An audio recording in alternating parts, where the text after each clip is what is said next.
We're about 24 hours into the post-Brad Treliving era, although his contract expires. But still, Brad is done, and now the search begins.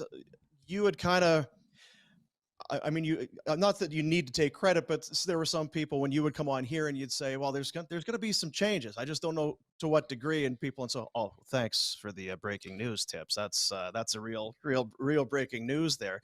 But it does happen. It will no doubt be more changes. But I don't suppose you were stunned when the news was made official yesterday that Treliving was stepping away. I'd say I'm a little bit surprised in that I was not entirely convinced that Brad Treliving was leaving. Not to put too fine a point on it, but essentially what played out here is a power struggle. Brad Treliving was not coming back if Darryl Sutter was the Flames head coach. And Darryl Sutter remains the Flames head coach, so therefore no more Brad Treliving.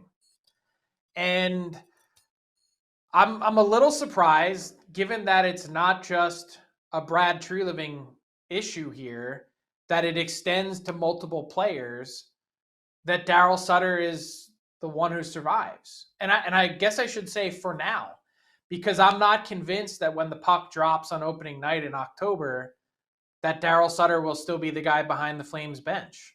I think there's still a lot to sort out, but it just seems to kind of go about this in a backwards way, in that if indeed Darryl Sutter won't be here in October, then why wouldn't you just keep Brad Treliving then? Maybe, if you're sitting there saying, well, a change was necessary either way, I guess I could see that, but then that's not really what the Flames were thinking, because they had offered Brad Treliving a contract multiple times throughout the year this year. So there seems to be a disconnect.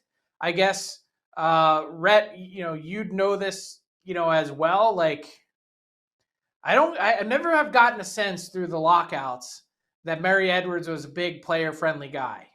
So maybe this is sort of Mary Edwards and Darryl Sutter together saying, you know what?